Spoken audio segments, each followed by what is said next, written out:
we're recording to the cloud. First of all, clear up everything. This is the last class meeting time. Oh no, Yeah, I know, I'm sad. what will we do now? Well, take Christmas break and then I'm gonna see some of you guys, I think, in the spring. And Austin's here, good. So.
There you go.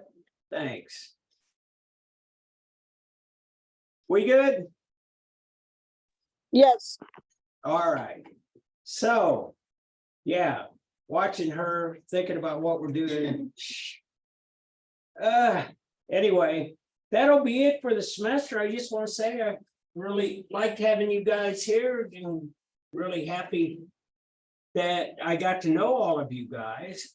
As I said, I extended the availability date for quiz 6 until Friday at midnight because when I came in here, there were still like maybe 4 or 5 people that hadn't turned it in. That's okay. Get it in, and so I can start grading. And so let's take a look at the great mosque at Cordoba. Billy Benson, in my presentation, I chose the Great Mosque of Cordoba, Spain, formerly known as the Monastery of Mosquito. This is a very nice example of Islamic experimentation with architecture and art. The Muslim architects used this mosque to assemble with different and elaborate patterns, textures, and colors, along with different architectural styles. I chose this historical building for my piece of study because of how fascinating and intriguing it is to both look at and learn. I also love how many different areas of historic art and architecture are found. So the timeline of the Great Mosque, it was started in the 8th century, and then throughout the 9th and 10th, different artists came from different places to add on their own special additions. Therefore, it's like a combination of everybody's different art. And it was finished in 1988. The mosque itself was also built over the remains of an existing structure. It was located in Cordoba, Spain, which is like southwest of Spain in this picture. There's an overhead view where it's kind of just placed in the middle of everything, which is nice for like people who want to go there. Alright, so the Great Mosque is a religious structure that was built in the 8th century to signify the Iberian city of the stronghold of the Muslim world. It is a prime example of the Muslim world's ability to develop architectural styles based on pre-existing regional traditions. So like in this picture, they use columns, arches, the color schemes are all found throughout the pre-existing world. And the main hall of the mosque is used for a variety of purposes. It served as a central prayer hall for personal devotion. It served as a place for the 5 daily Muslim prayers and a special Friday prayer. It also would have served as a hall for teaching and for Sharia law cases during the rule of Abd al-Rahman and his successors. For power and belief Too system, loud. the mosque aimed to prevent the power of the Umayyad ruler and from the 10th century, first place in the across. After the fall of Cordova, the building came to symbolize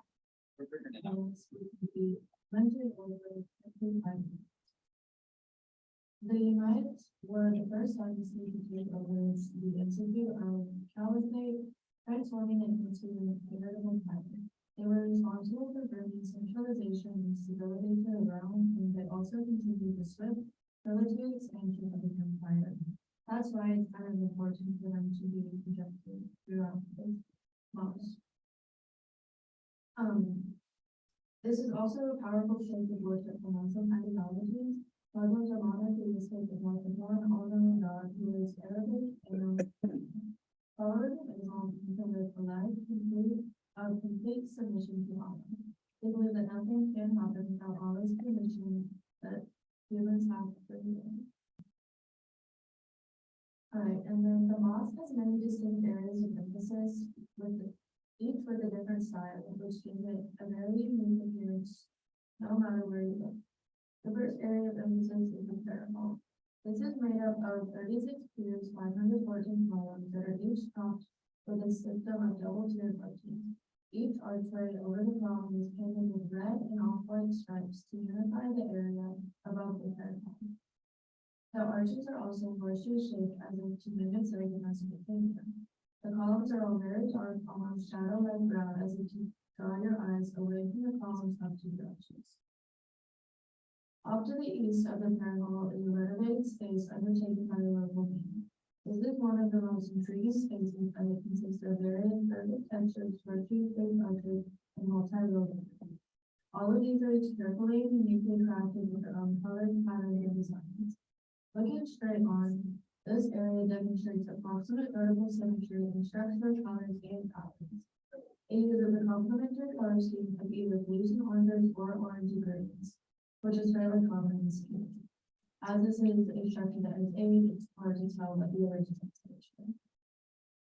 Skipping to the most well-known area and my favorite, the dome, in front of the mihrab of the Mesquita. This dome was designed by designer for a decorative effect in the mosque. This particular dome lays on an rectangular base with crisscross squares arches filling in the inner area. Everywhere there would have been negative space is filled by elaborate mosaics painted by the Byzantine artists. The dome's look overall offers 45-degree radial symmetry, which is also a theme shown throughout the mosque sequence. Structurally, most additions inside the building are vertically inclined in order to draw one's eye up to the elaborate dome. Being an interior design major, it fascinates me how all of these different arches, domes, and colors all come together to create a very cohesive building design.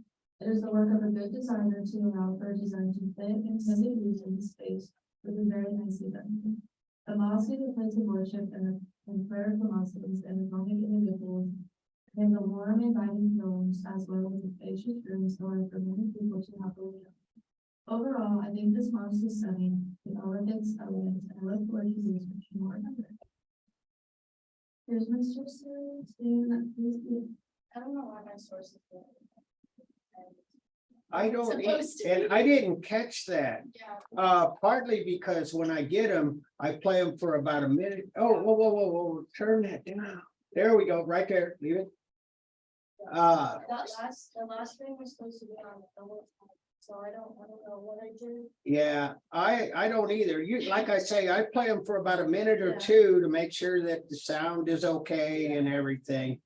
That I actually downloaded the file. But anyway, I have a couple of comments. We can't hear you. That was earlier. Yeah, I am here for the meeting. yeah, Eddie's here And and that dude that I've seen Austin's once here. or twice Okay. before in my life. anyway. Yeah. Bottom line, I wanted to bring out a point that Lily made, and I think is kind of, I'd like to double down on it. And she said this was built on the site of a previous temple. That's true. Good research. The previous temple, if I'm not mistaken, was a Roman temple from Roman times. And it was to a Roman god, as is customary.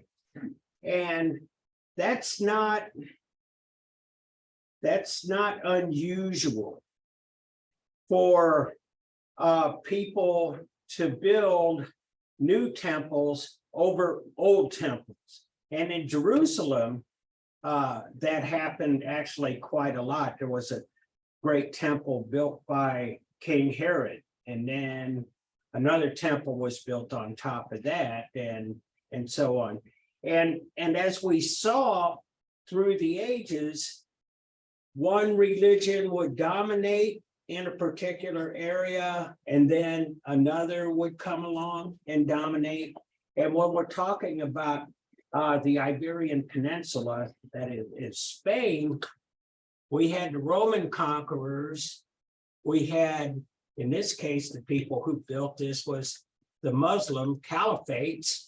And then we had Christianity who occupy the mosque as it is. And as Lily pointed out, the entire architecture is Muslim. And it is, they try to convert it into a cathedral. Leaders of both faiths, Islam, Christianity, they're trying to work this out. But that was the same thing that was true with the Hagia Sophia. It was built as a Christian cathedral, and it's a mosque after Islam.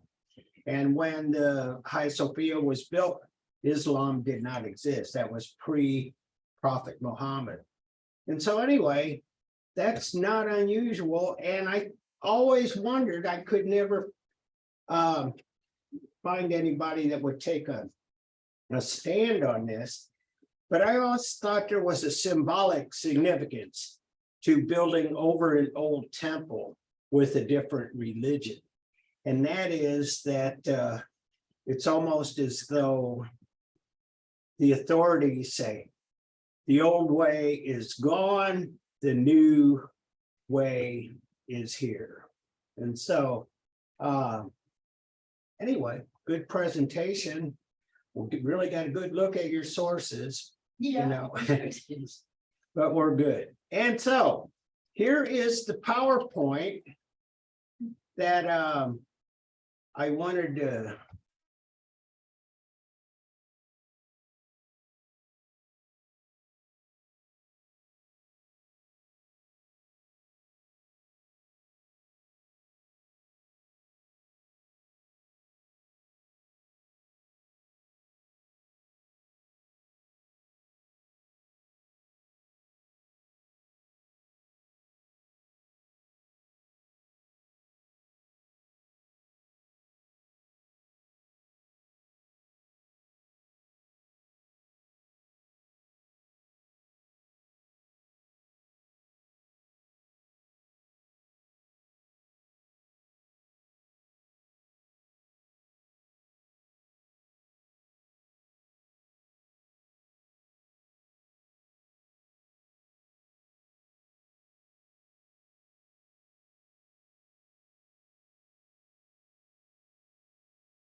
You were muted again.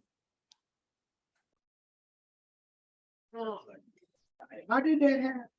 It's hers, she didn't, it's not mine. You hear me now? Yeah. Yeah, I'm sorry. I don't know what's going on with this thing. But at any rate, mathematics and astronomy, that was like really big in these pre-Columbian cultures. And it was also a big deal in Egyptian culture. When Eddie and Austin talked about the pyramids, they talked about the four corners that pointed to north, south, east, and west. And there are other significant celestial bodies that actually line up with the structure of the three pyramids at Giza. In Mayan culture, they did a lot of the same things, and they were so far advanced that they created a calendar. They understood how long it took for the earth to rotate or revolve, around the sun. And they did that with mathematical precision in a time when other cultures had no idea of what was going on there. Excuse me. And so the Mayan calendar was a marvel. I don't know if you remember this. This was about 10 years ago that there was a big online viral scare about the Mayan calendar, and it ended in 2012. You guys remember that? And they were thinking that the Mayans had prophesized the end of the world, but what had happened was that they didn't push it up farther, But at any rate, but they were great at mathematics, engineering, astronomy, and so on. The largest ball court in the New World, the rules of the game remain obscure, but it says that the rituals often ended in death. And if I could kind of zoom in on this, you see there's this metal ball or this metal circle. And the idea as we know it is that there would be two contestants and a ball, and it was kind of like basketball, except the orientation of the basket is vertical, not horizontal. And so anyway, they would fight it out. We don't know what the rules were, but we do know that they often ended in death. And it was kind of like the Colosseum, where gladiators would fight to the death and stuff as well. So it was really, excuse me, kind of brutal, if you will. And the other part of that, I can't do that. The other part of that is, no, don't. Hey, come on. The teacher is just trying to help you, Professor. Yeah, I know she is. She's a good helper. But as I was going to say, their culture in so many ways was not really that radically different. And what we do know about Mayan culture, and this is kind of goes, this is really the same thing that happened in Aztec culture and Inca culture and all of those pre-Columbian cultures of Central and South America, is that when the Spanish came over in the 16th century, Cortez and company, they conquered, physically went to war and conquered all of these people. It was basically a bloodbath that they just killed these people. And one of the things that they did was destroy a lot of their artifacts. And so they destroyed the historical record. We don't really know a lot of things because the Spaniards actually just tried to destroy their whole culture. They seen it as pagan, not Christian. No excuse, but there was in Mayan culture, and Cortez brought with him a Jesuit monk, and he transcribed much Mayan language and symbols and stuff. He was actually a pretty good artist too. And so we have these Mayan codexes. That really means a book, a catalog of Mayan culture due to this guy's awareness that we were actually destroying something that we would use forever. So if you want to know about Mayan culture, ironically, you have to go to the Vatican Library. And so anyway, that is kind of colossal head and Olmec pre-Mayan culture. See this? This is 900. This is almost 1,000 years before the Common Era. And these colossal heads, they're very similar to what we find in West Central Africa, by the way, the Benin heads. And another Olmec, and we can see the stylized, the ceremonial axe handle.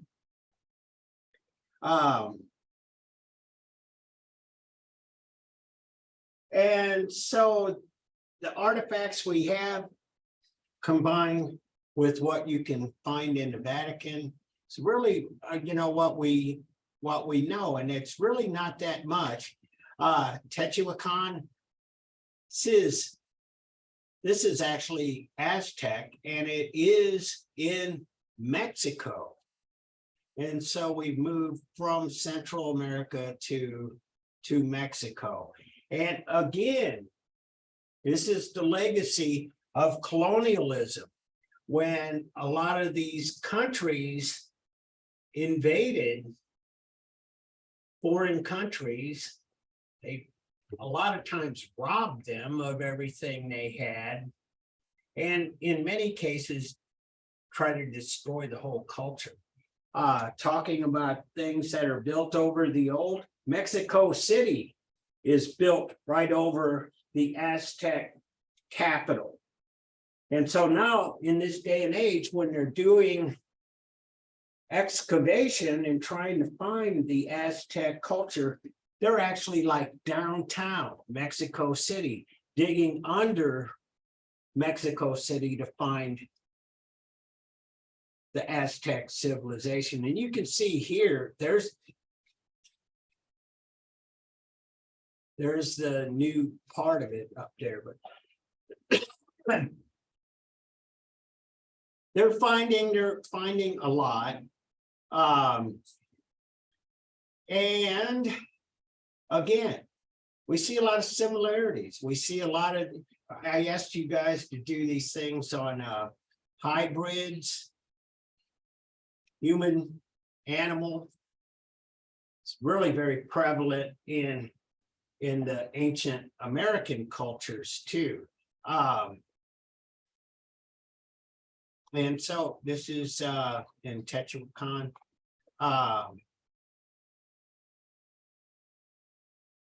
Painting. And again, we see this figure here, and he's got this other head, he's got wings.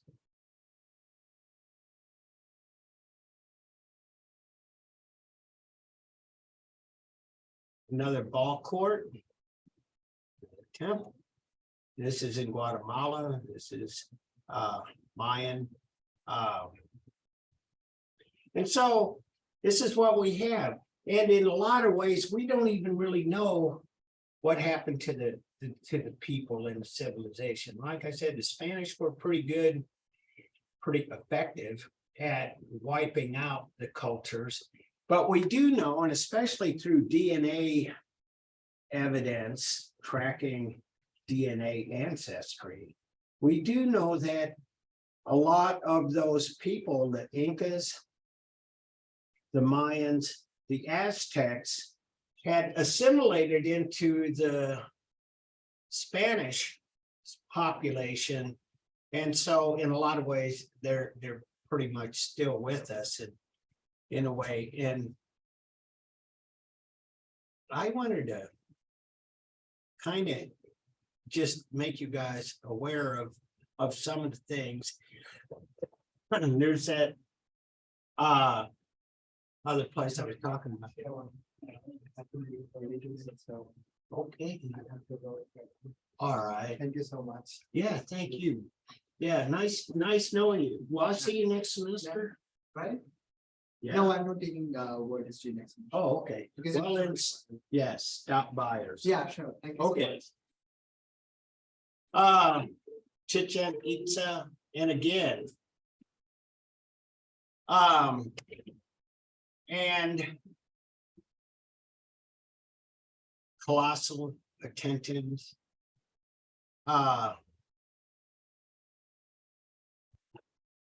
And Victor gave a really great presentation on the Raimondi Stela from ancient Peru. And you can see this is well before the Common Era. And sometimes we still have some artifacts, like some fiber arts, embroidery, and this is from Peru as well. And this is on the Nazca lines, and they spell N-A-S-C-A. I spell it N-A-Z-C-A. But yeah, anyway, this is the same thing, the Nazca lines, and these are, if I can run this up, these are huge. They are drawn on the desert floor. Now, this is way up in the Andes, and there's mountains all around it. And this is done by turning pebbles over. And this is like one of the mysterious artworks, one of the most mysterious artworks of all time. And I'll go to the other. There it is. There's another picture of it. And this is what it looks like at ground level. So you can see, like, this thing is like huge. And in fact, this wasn't even discovered until the 20th century. Because you have to get up high to see it. And the only way it was ever discovered was after the invention of the airplane, and airplanes flew over it and were just astounded to see these large artworks. And so I've had people ask, well, why didn't they see those with balloons? Carol, what you got? Okay. And so anyway, the idea of having balloons, non-mechanical flight, is that this is like way up high in the Andes, and the weather's too volatile and the terrain is too rugged to safely fly balloons in this area, because if you got high winds blowing off course, hit the side of a mountain, nobody'd ever find you. But at any rate, that's what this looks like. And here's a spider from the Nazca Desert. Yes. I would like to point out how all the heads of these animals look like forks. Look at that, that's a Mhm. fork, for sure. Yeah. Well, feet are forks, the feet are forks. Yeah. Yeah, and it's particularly stylized in that way. And I put those on there, but I didn't realize that these were actually in the PowerPoint already. Serpent Mound, Ohio. And as you can see here, I put it in again. But this is yet another one of those artworks. It's large, they put a park around it. And you can see the serpent here, the tail coiled up. And the snake, and it goes around, and the head is over here. Another kind of artwork that it's very difficult to see and almost impossible to tell what it is unless you're overhead. And that's why we get these pictures from a drone or a plane or something. And you can see they built the park around it, and there's the tourist information and things. But there is so much we don't know still, and part because it was destroyed, and in some cases these civilizations perished before the Spaniards, the English, the French even got here. And so this is right here. Cahokia Mounds. This is actually a place that has such earthworks right here in St. Louis, and it's and this is relatively new, 1200. And I wanted to kind of see if I could follow that up with this.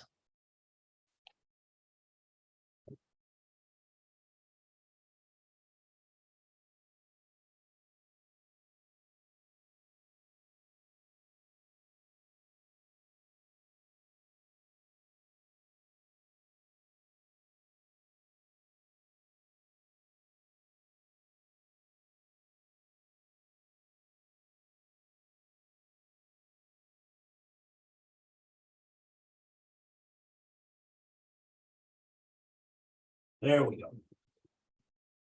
I don't want the gears. So this is from a recent newsletter I get from National Geographic. These 5 ancient cities once ruled North America.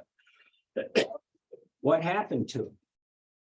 And so Cahokia is among those cities that they talk about, and Teotihuacan, I keep, excuse me, mispronouncing it. And it's just 30 miles north of Mexico City. And that's why I was pointing on the photo that in the background, you can actually see the outskirts of Mexico City. And so we're finally figuring this out. And if you want Red Lobster coupons, you can get them there. Yeah. But at any rate, again, this has always fascinated me too. The idea of dragons with wings. A jaguar bears impressive fangs. So in this case, this is a jaguar with wings. But Cahokia, around 1,000 years ago, this was a complex metropolis. And it said it had a population 10, 20,000, rivaling European cities of the area. And that's really true when we look at Paris and London and places and say, wow, millions and millions. But back 1,000 years ago, those cities really were 10, 20,000 people. So anyway, that's all correct. And so, here they are. This is Cahokia Mounds.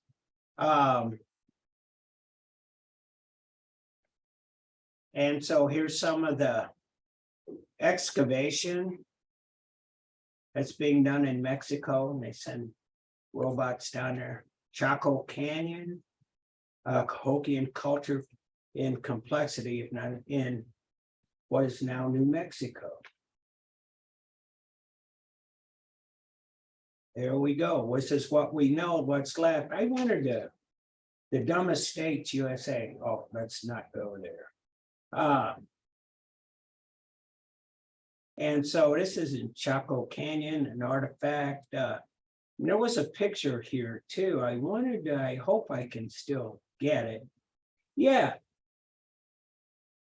And on top of everything else, and this happens in Europe, Egypt, happened in China, it happens all over the world until recent times. If you could dig something up, you could just sell it. There were no laws protecting ancient culture. There were no heritage laws.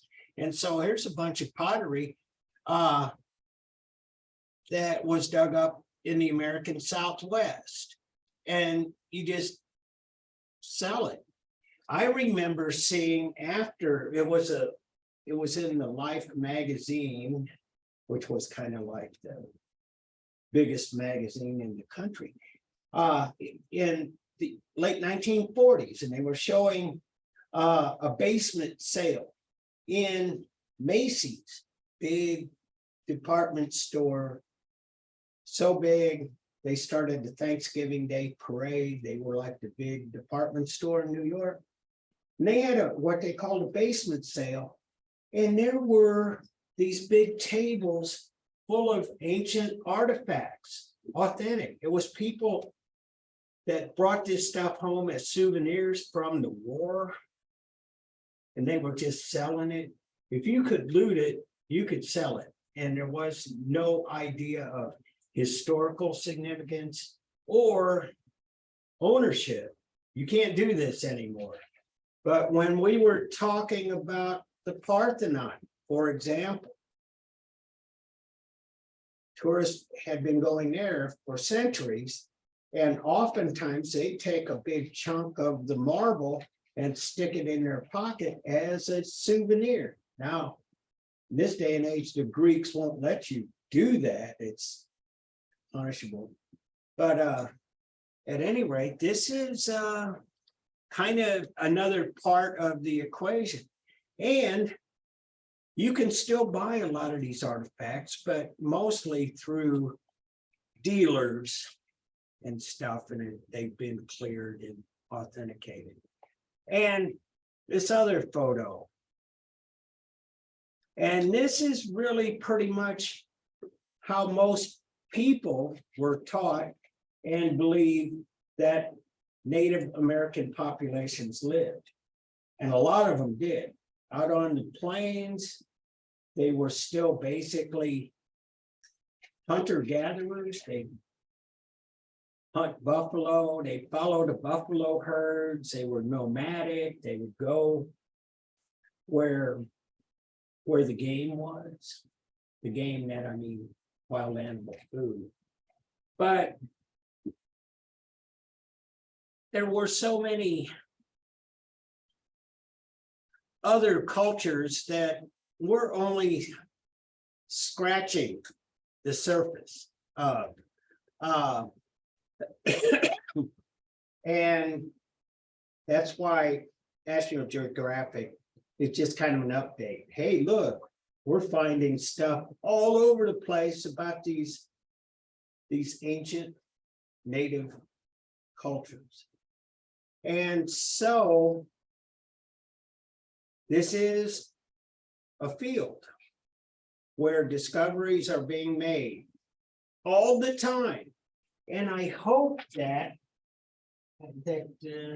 since you guys have taken this class, that maybe every once in a while when you get a pop-up on the search engine or something, that you see something. I hope it interests you, because we're finding new stuff all the time. And in fact, so much so that the textbook, especially this for this course, is in a lot of ways obsolete, because the Egyptians, for example, they're finding new things like almost a weekly basis. They're finding more tombs. In North America, they're finding more things. In India, Europe, Middle East. And on that note, if you haven't made a career decision and you really like this stuff, being an archaeologist is like a growth industry, because people and governments are very interested in preserving our past and learning about our past.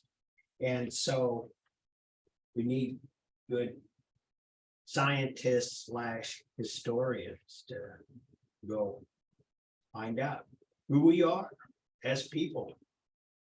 And I think that for me, one of the things I always find fascinating is that wherever you go, ancient Americans, Europe, Asia, Africa,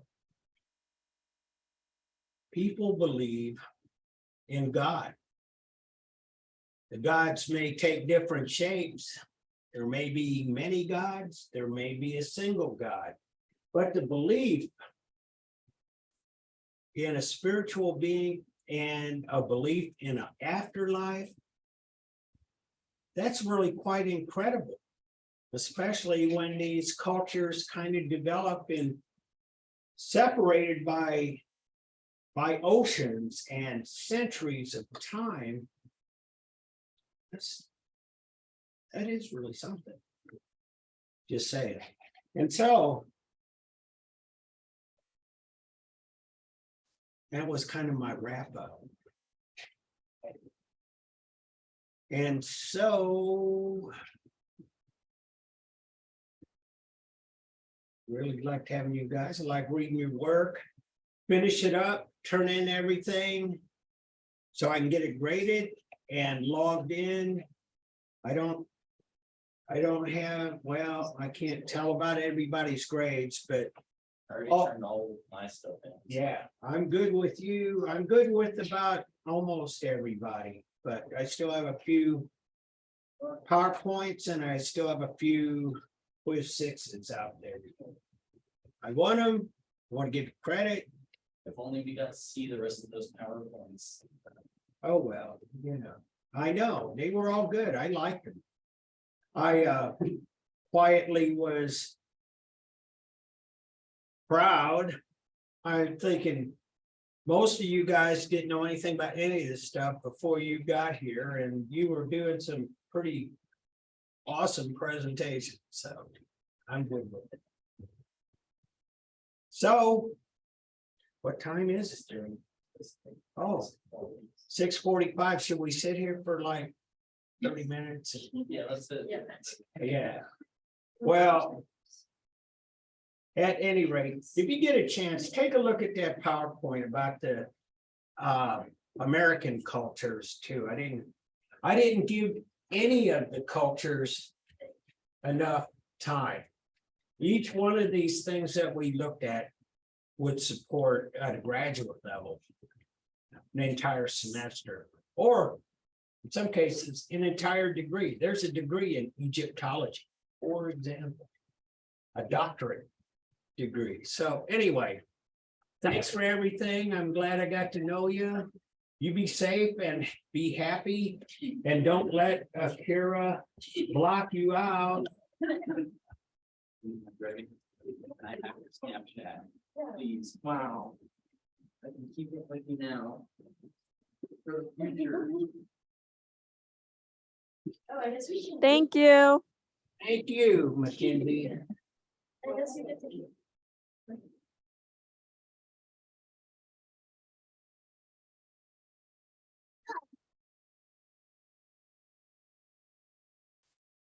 Wow. To go.